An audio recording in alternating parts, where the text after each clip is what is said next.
Crimen y castigo, una mirada contemporánea al derecho penal. Buenos días, buenas tardes, buenas noches. Bienvenidos a un nuevo episodio de Crimen y Castigo. Yo soy Valentina del Sol. Yo soy Camilo Urbano. Yo soy Yesid Reyes y hoy hablaremos un poco sobre derecho penal y el fenómeno de la exclusión social. Precisamente estamos grabando este episodio en medio de un periodo importante para el Departamento de Derecho Penal, nuestras 45avas Jornadas Internacionales de Derecho Penal, que este año precisamente giran en torno al tema de la legitimidad del derecho penal. Son 3 días en los que habrá discusiones entre profesores nacionales e internacionales, jueces, fiscales, abogados litigantes, que yo he tenido que seguir en línea, pero que por su actualidad y agudeza intelectual son imperdibles. El debate fue de la más alta calidad. Hubo interesantes ponencias relacionadas con cárceles y resocialización, con las alternativas a la pena privativa de la libertad como castigo, y también, por supuesto, se trató en detalle el problema de la exclusión social y sus implicaciones en la aplicación del derecho penal. Pero para no adelantar el debate, diría que las desigualdades sociales tienen un impacto muy fuerte en la legitimación del derecho penal, que es de lo que vamos a hablar en un momento. También se discutió finalmente en las jornadas temas como el del derecho penal como instrumento de guerra jurídica, lo que se llama el lawfare, y las nuevas formas de violencia sexual, teniendo como eje esta tercera parte la noción y el alcance del concepto de bien jurídico. Hemos hablado de crimigación, estado de necesidad, justicia transicional, por mencionar algunos de los puntos que se han tratado en las jornadas, todos ellos relacionados con derecho penal y exclusión social. En últimas, la pregunta es si las desigualdades sociales o económicas presentes en cualquier sociedad, una sociedad como la colombiana especialmente, pueden servir como una justificación para cuestionar la legitimidad del derecho penal. En otras palabras, ¿es legítimo que un Estado que no provee las condiciones mínimas de subsistencia para sus individuos lo sancione penalmente? Para hablar sobre algunos de estos temas, enfatizando no solo en la perspectiva teórica y filosófica de la discusión, sino también en las implicaciones prácticas que la respuesta a estas preguntas puede implicar, hemos invitado a Javier Sigüela, profesor de la Universidad de Barcelona, doctor europeo en Derecho por la Universidad Pompeu Fabra de Barcelona, que ha viajado desde España a Colombia para nuestras jornadas. Bienvenido, Javier. Muchísimas gracias por la invitación y un gusto estar aquí con vosotros. Es un gusto que nos acompañes en este programa y para empezar me gustaría que nos contaras un poco, siendo esta la primera vez que estás en Bogotá, cómo te ha recibido nuestra ciudad. Pues me ha recibido muy bien. La verdad es que en apenas un día y medio me he quedado ya sin voz. De hecho, pido disculpas a la audiencia por si notan la voz un poco regular, pero es básicamente por la intensidad del día de ayer discutiendo con colegas y charlando y también reencontrando a viejos amigos con los que compartí en su día tiempo investigando en Alemania, y en apenas un día y medio pues he vivido un pequeño temblor de tierra y he grabado un podcast, estoy grabando un podcast, 2 cosas que no había hecho jamás en mi vida, o sea que si estoy aquí una semana no me imagino lo que puede llegar a pasar, así que bueno, muy bien. Colombia es siempre muy movido, no exactamente por los temblores, pero esperamos que esta no sea la primera vez que nos acompañes ni en este podcast ni en el externado. Yo también lo espero. Y para empezar la discusión, o más bien esta pequeña entrevista, la fase inicial del episodio, el punto de partida que te quiero proponer es que le cuentes un poco a nuestros oyentes cómo definirías el concepto de exclusión social en términos sencillos y si crees que esta noción desafía, pone en jaque, cuestiona en algún sentido al derecho penal. Bien, la definición de exclusión social recientemente ha ido evolucionando y cambiando. Yo creo que para intentar comprender el debate que tendríamos que tener o que querríamos tener hoy, lo ideal es, en primer lugar, entender que exclusión social no es exactamente igual que pobreza, ¿no? Muchas veces identificamos la exclusión social como un fenómeno propio de la persona pobre. Sin embargo, no necesariamente se trata de términos coincidentes. La exclusión social, en realidad, hace referencia a cualquier déficit o cualquier situación en la cual un individuo que formalmente o según la propia configuración del Estado tendría que tener acceso a bienes, derechos, servicios como la salud, la socialización, la educación, la seguridad en el sitio en el que vive, etcétera, pues encuentra limitado o directamente negado el acceso a esos bienes, derechos y servicios, y en ese sentido estaría excluido socialmente del disfrute de aquello que los demás ciudadanos, sujetos de su misma comunidad, pues disfrutan con cierta normalidad. Entonces, no es exactamente lo mismo que la pobreza, porque la pobreza parecería remitirnos a una especie de privación simplemente económica, sino que va mucho más allá. La exclusión social hace referencia a privaciones económicas, obviamente, muchas veces están en la base de todo el resto de exclusiones, pero también privaciones de acceso a derechos, privaciones de acceso a interacciones sociales también normales, dignas, procesos de estigmatización, procesos de mirar a otro lado cuando te cruzas con otras personas porque no cumples determinados estándares de normalidad. En fin, es un fenómeno complejo que el reto un poco es aterrizarlo muchas veces en la práctica penal a efectos de utilizarlo para dar respuestas a los casos de delitos cometidos por excluidos sociales que diariamente, en cientos, aparecen en los tribunales penales. Y si quieren, ¿no?, yendo a la segunda pregunta, así más general, una vez aclarado relativamente el término de exclusión social, claro, la pregunta es, cuando el sistema o la sociedad está pensando en castigar determinados delitos, está pensando habitualmente en el ciudadano incluido, el ciudadano que ha tenido el acceso al sistema educativo que permite al sujeto comprender las normas, socializarse en los valores de la sociedad, que le ha permitido tener una vida, digamos, relativamente digna y con acceso a aquel tipo de trabajo y oportunidades laborales que le permite, pues, subsistir y vivir una vida relativamente digna dentro del estándar de cada sociedad. Y sin embargo lo que encontramos es la chocante pero imperecedera realidad de que las personas que acuden o que responden por delitos muchas veces relativamente leves como hurtos, economía ilícita, sumergida y demás, frente a los tribunales penales son sujetos empobrecidos, excluidos sociales, es decir, justamente aquellos que carecen de aquellas características que identificamos como propias de un Estado democrático, social, de derecho, como es Colombia, como es España, y de un Estado, en fin, que tiene que procurar porque sus ciudadanos vivan una vida digna. Y esa paradoja es la que hay que intentar, al menos, aliviar sus consecuencias negativas respecto al ciudadano concreto, al ciudadano excluido que concretamente responde frente al juez penal por la comisión de un delito. Entonces, cuando hablamos de exclusión social y derecho penal, los criterios, al menos desde el punto de vista teórico, desde los cuales partimos, son equiparables en sociedades como la española, la alemana y sociedades como la colombiana. A priori diría que no. O sea, en general, todas las teorías en las ciencias jurídicas, como en cualquier ciencia social, tienen que someterse a un análisis, a una comparación, una prueba en relación a cada contexto social, cultural, institucional y institucional. Es decir, una teoría del derecho penal o de la legitimidad penal hecha pensando en Alemania o en España, pues seguramente no sea trasladable de por sí, es decir, tal cual, a un contexto como el colombiano o como el estadounidense o como el finlandés. Cada sociedad tiene sus particularidades y presenta problemas que son muy propios. La sociedad colombiana presenta problemas propios que, de hecho, pues hemos estado discutiendo mucho sobre ellos en estos días. Me ha encantado la oportunidad precisamente de venir aquí para poder conocer más de cerca ese contexto y esas problemáticas, que son un auténtico reto para todos, sean académicos, operadores jurídicos o políticos. Y entonces la gracia o el reto de jornadas como estas es precisamente que entre todos discutamos en qué medida un diseño teórico o una teoría de la legitimidad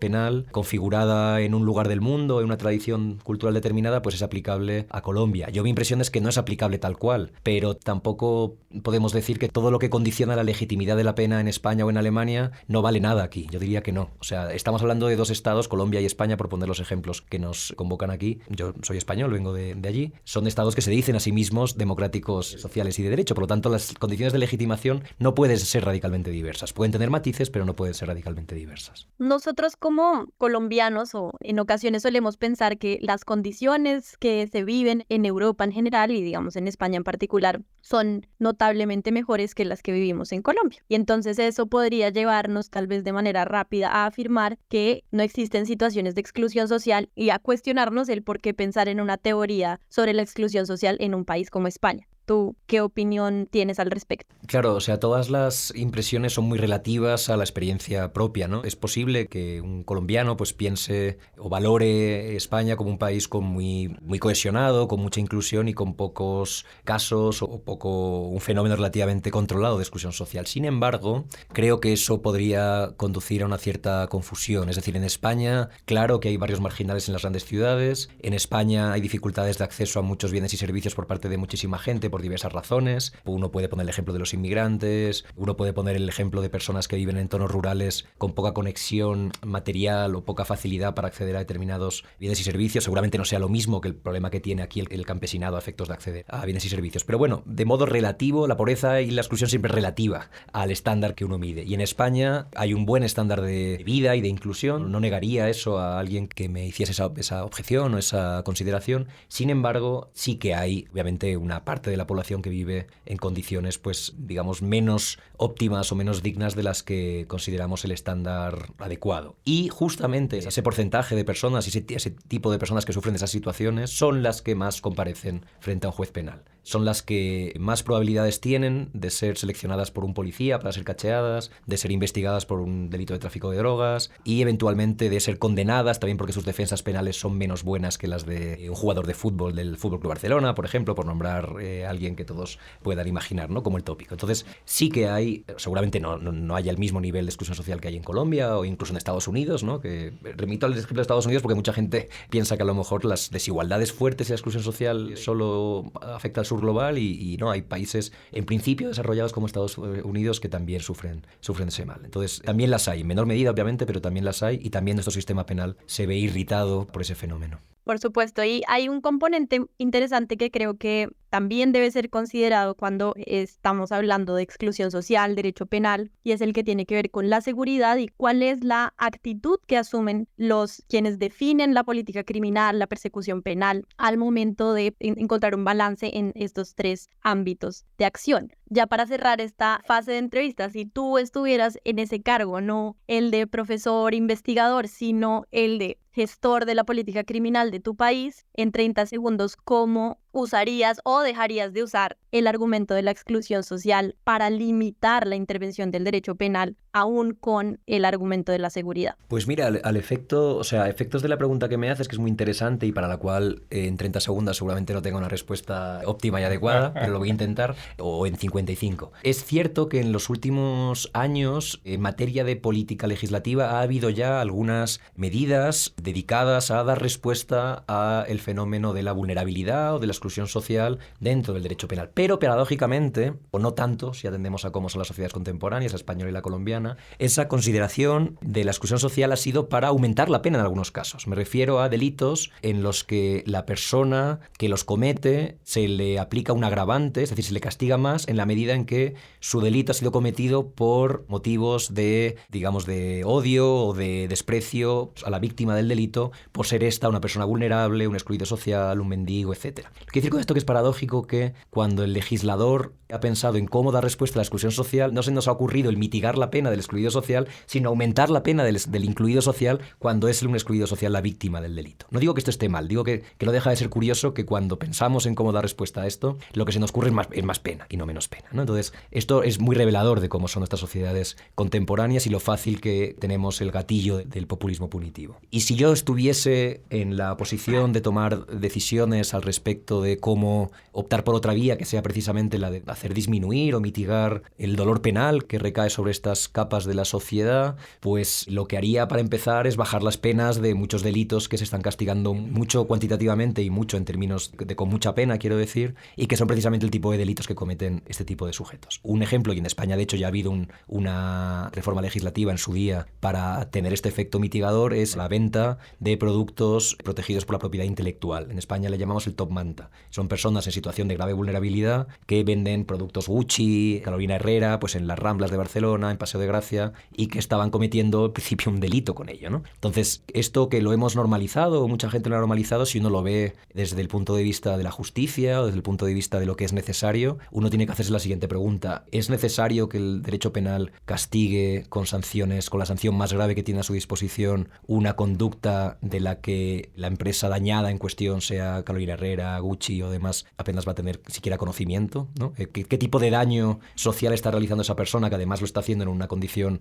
de grave necesidad, está infringiendo a la sociedad como para que respondamos con la pena? Como este caso, hay muchos otros campos en los que tenemos que explorar pues una mitigación de las penas, y luego el otro gran caballo de batalla tiene que ver con el proceso, ¿no? Cómo podemos en el proceso judicial, a la hora de determinar la culpabilidad del sujeto o la pena que le tiene que recaer sabiendo que ha cometido un delito, incluso a veces un delito muy grave como un homicidio o un maltrato físico, cómo podemos, si es que podemos, integrar su situación, su grave situación de exclusión social a efectos de que nuestra respuesta frente a esa persona sea justa en el sentido de que no ignore que su caso no es un caso exactamente igual que la del sujeto que ha tenido educación, sanidad, vínculos sociales, reconocimiento, etc. Bueno, Javier, te seguiré la pista por si en algún momento llegas a ocupar ese tipo de cargos y en esa medida si utilizas o no en efecto este argumento de la exclusión para diseñar una política que sea lo más adecuada para las necesidades específicas de cada uno de los sujetos que están llamados a aplicarla. Pero muchas gracias por ahora por este panorama general que nos has presentado. En la descripción podrán encontrar algunas de las últimas publicaciones de Javier sobre esta materia y otras, y les dejo la palabra a mis colegas de cabina para que empiecen el debate.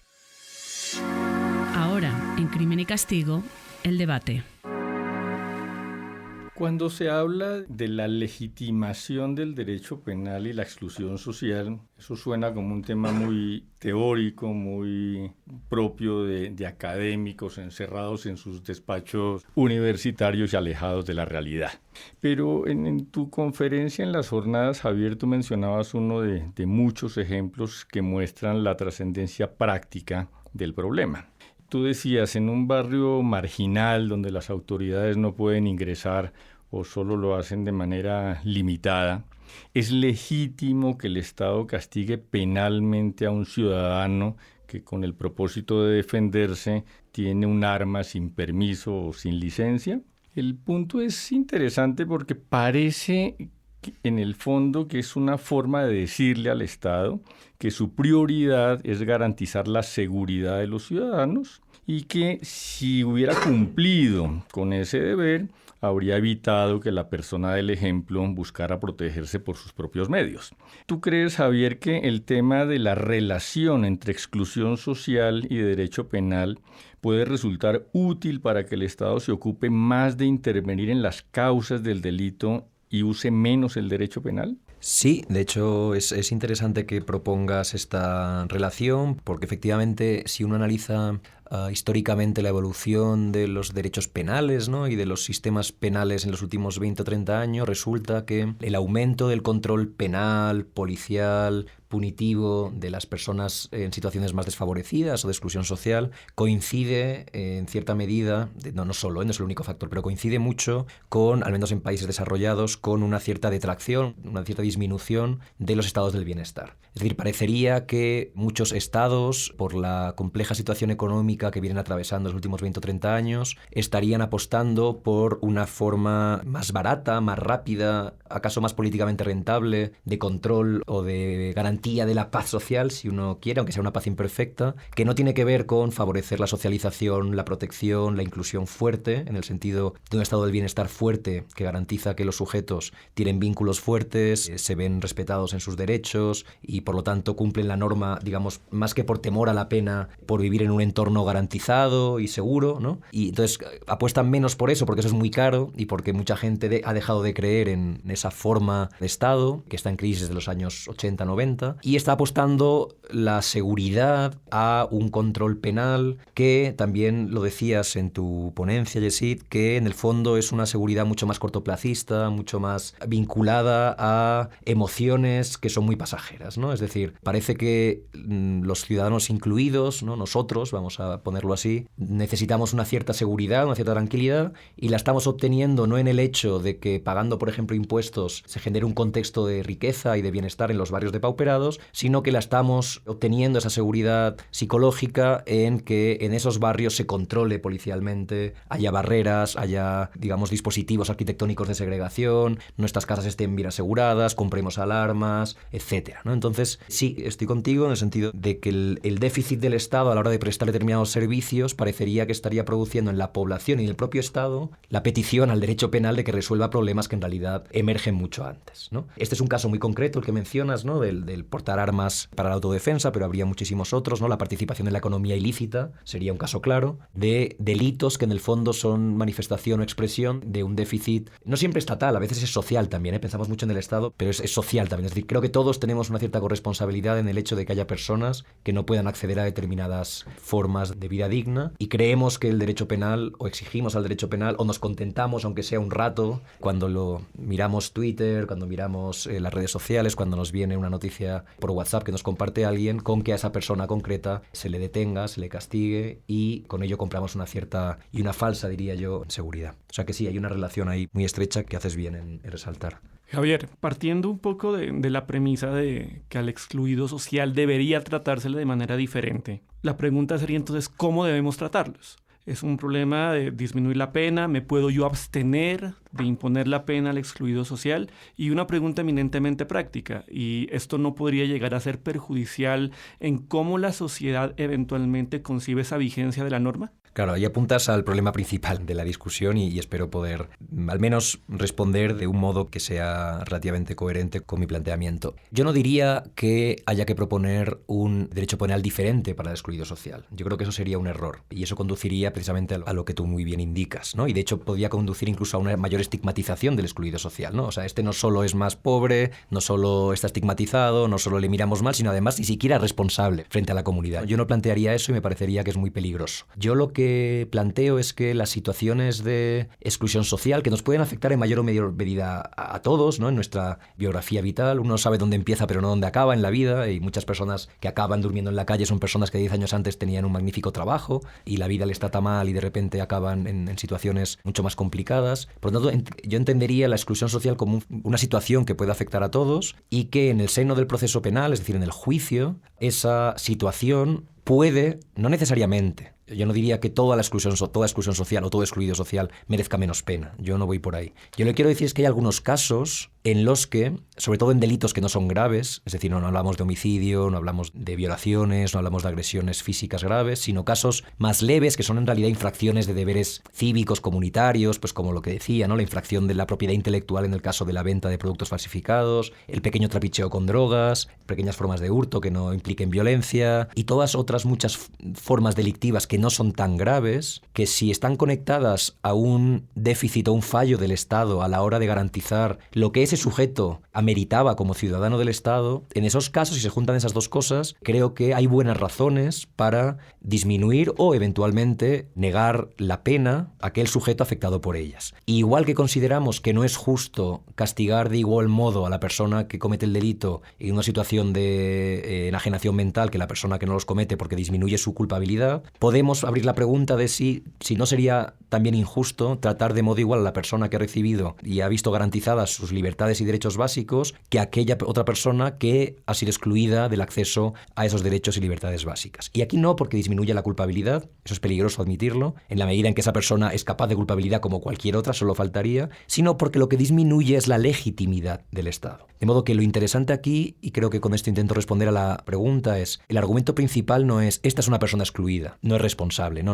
El argumento principal es esta persona excluida es responsable, como todas las demás porque es un sujeto moral. El problema es que el Estado, que quiere imponerle una pena, reprocharle un comportamiento, no tiene legitimidad para imponer esta pena, porque su comportamiento con esa persona ha sido tan injusto, tan deficitario, que ha perdido la autoridad para hacerlo. Por lo tanto, yo no abogaría por una teoría de un derecho penal para excluidos sociales, sino que abogaría por una forma de configurar la respuesta penal que sea coherente con las situaciones en las que el Estado ha perdido legitimidad para decirle a un sujeto, tú te has comportado mal, tú mereces una pena por lo que has hecho. Y luego el reto es imaginar, ver que puede funcionar como alternativa a la pena en el caso, insisto, muy excepcional probablemente, en el que renunciemos completamente a la pena. Una pregunta viene práctica a la cabeza, de manera inmediata, y de hecho se los pongo a los dos, y es, bueno, pero entonces, ¿quién es el excluido social? ¿Cómo defino cuáles son mis parámetros para determinar la exclusión social?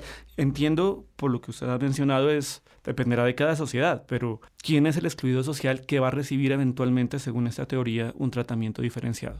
Yo creo que para empezar a definir quién es el excluido social habría que definir quién es el ciudadano, quién es el incluido social. Es decir, en principio, cuál es la persona que cumple idealmente con aquello que consideramos que el Estado debe garantizar a su ciudadanía. Y eso depende de cada Estado, ¿no? Seguramente un ciudadano noruego pueda exigir a su Estado unas prestaciones que no puede exigir un ciudadano colombiano. Entonces, para empezar hay que decir, bueno, ¿dónde estamos? Y una vez sabemos dónde estamos, podremos saber qué es exigible al Estado. Y yo la pregunta os la devolvería a vosotros, ¿no? Vosotros mejor que nadie tenéis que saber qué es lo que caracteriza o qué es lo que hace un ciudadano colombiano un ciudadano incluido. Y esa respuesta, claro, es muy contextual, es muy transitoria, es posible que los estados vivan procesos de crisis en los que las exigencias puedan cambiar, pero en todo caso creo que es interesante al menos observar cómo el Estado se presenta a sí mismo, constitucionalmente, por ejemplo. Entonces, si un Estado se presenta a sí mismo como un Estado social y democrático y de derecho, eso le obliga a ser coherente con esa forma de autoidentificación. Creo que un ejemplo en Colombia lo tenéis con la cuestión del hacinamiento en las cárceles. Toda la cuestión de las decisiones constitucionales que comentaron ayer es una prueba de que es posible decirle a un Estado, ojo que esta situación de facto, que es una forma de exclusión en este caso, una exclusión por hacinamiento en la cárcel, no se corresponde con el modo en que usted se autoconcibe. Por lo tanto, arréglela. Pues esto es parecido en la lógica. Tenemos que preguntarnos qué caracteriza a un Estado en su relación con sus ciudadanos y a partir de ahí podremos identificar qué personas no están integradas en ese círculo de ciudadanos ideales y a partir de ahí podremos empezar a discutir qué respuesta podemos dar a esas personas. Entonces, ahí es muy contextual y depende, insisto, mucho del momento, de la sociedad y de la propia constitución política de ese Estado. A mí me gusta esa conexión que acaba de hacer Javier, porque entre la gente que se dedica al derecho penal, uno ve a veces dos grupos, por llamarlos de alguna manera, dogmáticos puros, que se alejan un poquito de la conexión de la teoría del delito con la sociedad y con lo que sería la decisión política que lleva al derecho penal. Y esto que parece un tema tan teórico, yo lo veo especialmente importante justamente porque tiene que ver con la legitimación del derecho penal,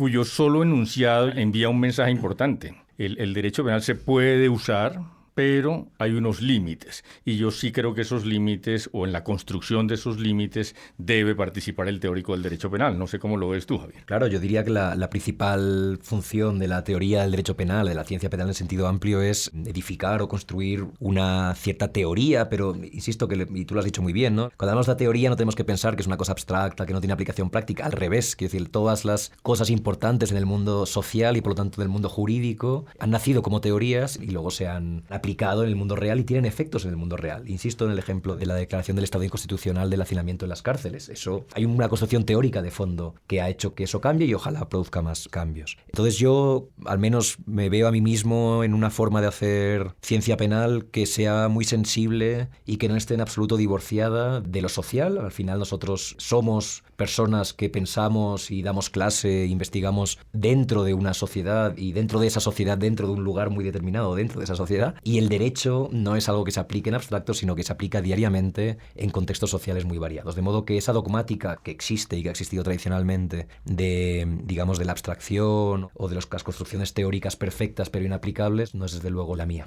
Hablando de teoría penal dura y pura, también quisiera hacer una pregunta que me surge de una intervención anterior tuya, Javier, y es, bueno, ¿este es un problema de culpabilidad o es un problema de punibilidad? ¿Por qué lo digo? En Colombia, en nuestro Código Penal, tenemos unas circunstancias que llaman circunstancias de menor punibilidad. No me permiten bajar la pena, pero sí me permiten situar la pena lo más abajo posible dentro de los límites. Una de las circunstancias de menor punibilidad se llama condiciones de marginalidad. Es decir, en Colombia se pueden tener en cuenta las condiciones de marginalidad de una persona para ponerle la pena en lo que nosotros llamamos un cuarto mínimo. Pero históricamente lo hemos entendido siempre como un problema de culpabilidad, no como un problema de punibilidad, no como un problema real de necesidad de pena. Dentro de esa estructura dogmática, ¿cómo se definiría el problema del excluido?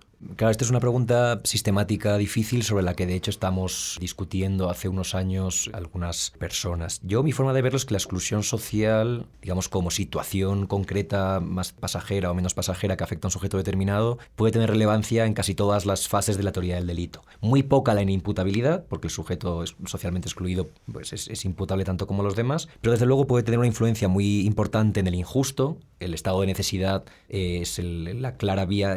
No ha dado tiempo a acabar la ponencia de hoy por las condiciones meteorológicas que nos han aparecido, pero seguramente mañana cuando se termine el profesor de Lerman nos proporcionará más luz al respecto. Pero el estado de necesidad es claramente el lugar en el que tenemos que dar respuesta al modo en que la exclusión social puede, no siempre, pero puede disminuir el injusto. Obviamente hay temas que tienen que ver con la culpabilidad. Es posible que consideremos que el excluido social, por su situación concreta, es menos culpable que un tercero incluido de determinado delito. Yo no niego que eso sea posible, pero lo que a mí me interesa más desde la perspectiva de la legitimidad es precisamente la punibilidad. Creo que la vía argumentativa que hay que explorar, digo que hay que explorar porque la punibilidad es una caja negra muy oscura en la que hemos metido muchas cosas históricamente y no está claro cuál es su sistemática interna, pero lo que estoy convencido es que la falta de legitimidad del Estado para castigar a un determinado sujeto no afecta a su culpabilidad, porque éste puede haber cometido el delito con plenas facultades volitivas y cognitivas para cometer el delito que ha cometido, sino en virtud de la menor punibilidad. El Estado que trata injustamente a un determinado sujeto tiene tiene menos legitimidad para punir, para castigar a determinados sujetos, a pesar de que estos sean plenamente culpables. Entonces yo interpretaría probablemente la cláusula que usted indica, que ya conocía, como una cláusula propia de punibilidad. Sin embargo, yo iría un poco más allá. Yo creo que la exclusión social en algunos casos, lo reconstruyo, la falta de legitimidad del Estado por introducir a un sujeto en una situación de exclusión social tiene que disminuir la pena por debajo del límite mínimo, porque en mi opinión, digamos, el marco penal está pensado para el ciudadano incluido. Y si nos tomamos en serio que el ciudadano excluido está en una situación diferente, creo que tiene sentido explorar la opción de bajar la pena algo por debajo del marco mínimo. Bueno, pues aquí he escuchado atentamente esta segunda fase y estoy segura de que hay muchos temas que quedan por discutir, pero por ahora diré muchas gracias a quienes nos escucharon en el episodio de hoy. Y para conocer más información sobre este podcast y otras actividades del Departamento de Derecho Penal de la Universidad Externado de Colombia, síganos en @derpenalus.